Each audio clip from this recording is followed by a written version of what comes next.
Lo avevano aspettato fuori dalla scuola per picchiarlo. I carabinieri di Bassano del Grappa hanno individuato i due aggressori di 13 e 15 anni.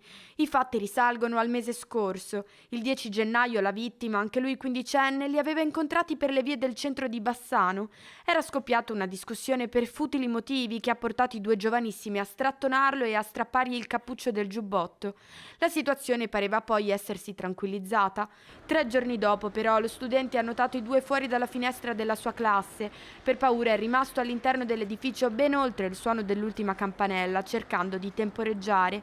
Uscito, è stato subito avvicinato dai due minori. Volevano che lui li seguisse per parlare al parco vicino.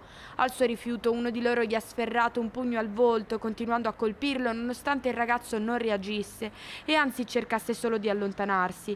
Nel tentativo di rientrare a scuola, il quindicenne è stato nuovamente atterrato, finendo a terra davanti a un'auto in movimento, mentre l'aggressione proseguiva con calci e pugni. La violenza si è interrotta solo grazie all'intervento del personale scolastico. Nel frattempo i due aggressori si erano già dati alla fuga. Adesso sono stati identificati e denunciati a piede libero per il reato di percosse aggravate in concorso.